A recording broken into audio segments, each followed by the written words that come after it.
Mukunda jewellers లో gratitude sale flat 50% of on value added offer అన్ని branches కి వర్తిస్తుంది.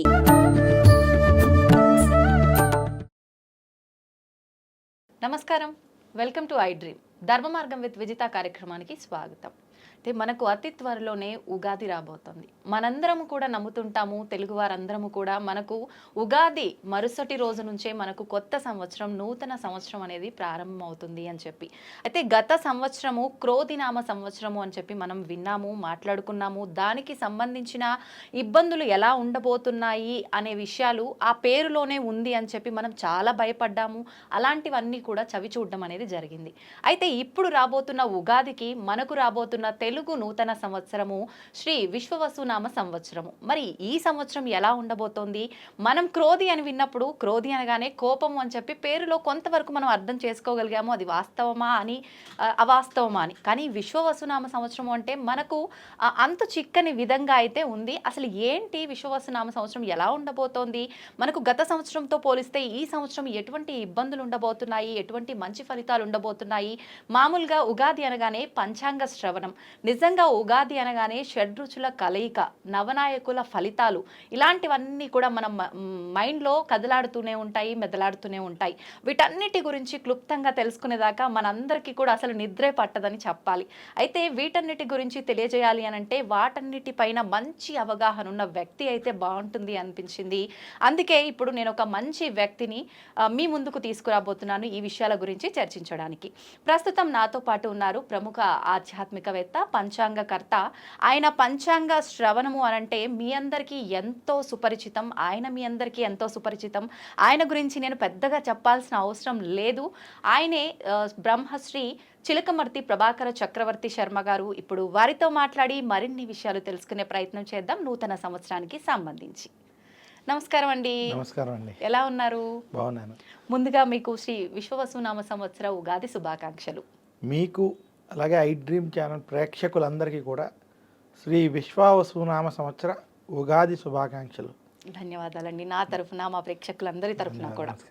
మరి మకర రాశి వారికి విశ్వవసునామ సంవత్సరంలో ఎలా ఉండబోతోంది? వారు ఎటువంటి పరిహారాలు చేసుకుంటే శుభ ఫలితాలు పొందే అవకాశం ఉంది?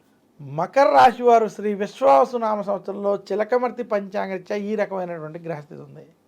మకర రాశి వారికి శని తృతీయ స్థానంలో అనుకూలంగా సంచరించడం, మకర రాశి వారికి శత్రుస్థానంలో బృహస్పతి, వాక్ స్థానంలో రాహు, అష్టమ స్థానంలో కేతు యొక్క సంచారం చేత ఎవరైతే మకర రాశి వారు మాకు ఏలినాటి శని అయిపోయింది, అంతా బాగుంటుంది అనుకుంటున్నారో శ్రీ విశ్వవసునామ సంవత్సరంలో ఖచ్చితంగా జాగ్రత్తలు తీసుకోవాల్సిన సంవత్సరం.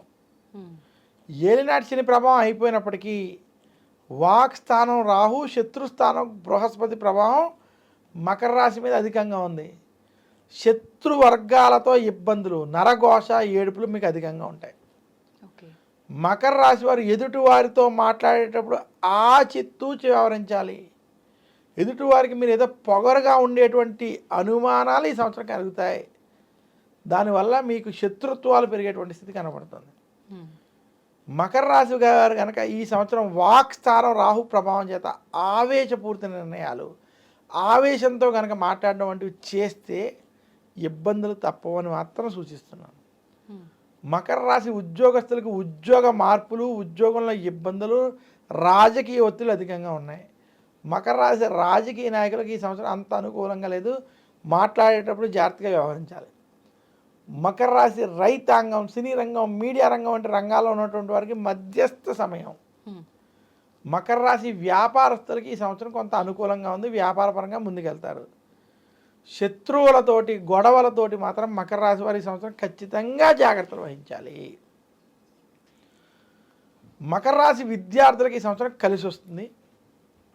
మకర రాశి స్త్రీలకి గొడవలకి, రాజకీయాలకి దూరంగా ఉండాలని మాత్రం సూచిస్తున్నాను.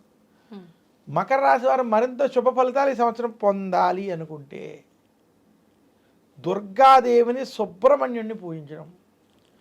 మకర రాశి వారు కనుక ఆరోగ్య సమస్యలు ఉంటే విఘ్నేశ్వరుని కూడా కేతుగ్రహ అనుగ్రహం కోసం పూజించాలి. ఇక మకర రాశి వారు గురు బలం కోసం దక్షిణామూర్తిని పూజించడం మంచిది. దక్షిణామూర్తి స్తోత్రాలను పారాయణం చేసుకోవడం మంచిది. ఆఖరణ అసలు ద్వాదశ రాశుల్లో ప్రత్యేకించి కొన్ని రాశులు బాగున్నాయి, కొన్ని రాశుల పైన ఈ ప్రభావం ఉంది అని చెప్పుకోవాలనంటే ఎటువంటి రాశులు?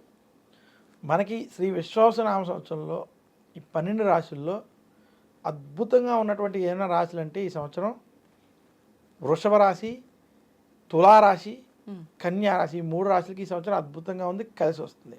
ఓకే. మధ్యస్థంగాను కొంచెం కలిసి వచ్చేటువంటి రాశుల్లో కూడా మనం చూసుకున్నట్లయితే ఈ సంవత్సరం మనకి మిథున రాశి, వృశ్చిక రాశి, ధను రాశి మరియు మీన రాశి, 4 రాశులు కూడా మధ్యస్థం నుండి అనుకూల ఫలితాలు ఉన్నాయి. ఓకే. మిగిలిన రాశులకి కొంచెం చెడు ఫలితాలు, జాగ్రత్తలు తీసుకోవాల్సినటువంటి ఫలితాలు ఉన్నాయి. ముఖ్యంగా మేషరాశి వారు, అలాగే మనకి కర్కాటక సింహరాశి వారు జాగ్రత్తలు కొంచెం ఎక్కువ తీసుకోవాలి. మకర రాశి వారు కూడా కొంచెం మధ్యస్థంగా ఉంది, వారు కూడా జాగ్రత్తలు తీసుకోవడం వల్ల ఓకే కలిసి వస్తుందని సూచిస్తున్నాను. సంతోషం అండి. అయితే ఒక చిన్న సందేహం, మామూలుగా రాశి ఫలాలు విన్నప్పుడు చాలామంది స్టార్టింగ్లో మనం మాట్లాడుకున్నట్టుగా కూడా పేరును బట్టి చూసుకునే వాళ్ళే ఎక్కువగా ఉంటారు. అయితే పేరును బట్టి చూసుకున్న వాళ్ళకి ఇది 100% మాత్రం వర్తించదు, అది వాళ్ళ వ్యక్తిగతాన్ని బట్టి ఉంటుందంటారు కదా, దీన్ని ఎవరు ఎంతవరకు తీసుకోవచ్చు అంటారు? చూడండి, ముఖ్యంగా ప్రతి వ్యక్తికి తన జాతక చక్రం చాలా ముఖ్యమైనది. అంటే జాతక చక్రం అంటే అతను పుట్టిన డేట్ ఆఫ్ బర్త్, టైము, ఈ రెండిటితో ఏ నక్షత్రం ఏ రాశి వచ్చిందో అది చాలా ముఖ్యం.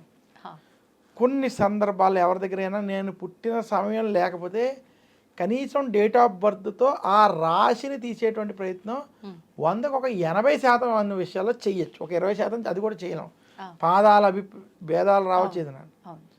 అందువల్ల మీ డేట్ ఆఫ్ బర్త్ టైం, కనీసం డేట్ ఆఫ్ బర్త్తో ఏ నక్షత్రం ఉన్నదో, ఏ రాశి ఉన్నదో అలా రాశి వాళ్ళు మాత్రమేకే ఈ రాశి ఫలితాలు వర్తిస్తాయి. ఓకే.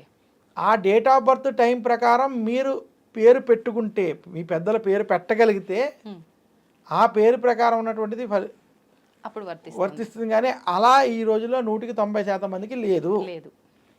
అందువల్ల ఇది మనం ఎక్కువ ప్రాధాన్యత ఇవ్వకుండా మీ డేట్ ఆఫ్ బర్త్ టైంని బట్టి ఏ రాశి ఉందో ఆ రాశి ఫలితాలు, ఈ గోచార ఫలితాలు మనం చూసుకోవాలి. అవి ఖచ్చితంగా వాళ్ళకి తెలుస్తాయి, వర్తిస్తాయి. సంతోషం అండి. నిజంగా చాలా డీటెయిల్గా, క్లుప్తంగా రాశి ఫలాల గురించి అయితేనే కానివ్వండి, నవనాయకుల ఫలితాలు అయితేనే కానివ్వండి, చాలా మందిలో ఆల్రెడీ స్టార్ట్ చేసేసారు సోషల్ మీడియాలో దీనికి సంబంధించిన విషయాలు చెప్పడం అనేది. ప్రజల్లో చాలా భయాలు కూడా మొదలయ్యాయి. ఇందాక మీరు చెప్పినట్టుగా షష్టగ్రహ కూటమి, పంచగ్రహ కూటమి, వీటి వల్ల చాలా ప్రమాదాలు రాబోతున్నాయని, కరోనా కన్నా మించిన మహమ్మారి రాబోతోందని, ఇలాంటి మాటలు వినటం వల్ల భయభ్రాంతులకు గురవుతున్నారు ప్రజలంతా కూడా. నిజంగా వాటి నుంచి మీ మాటలు చాలా ఉపశమనం కలిగించేలా ఉన్నాయి. సంతోషం అండి, చాలా మంచి విషయాలు తెలియజేశారు. ధన్యవాదాలు.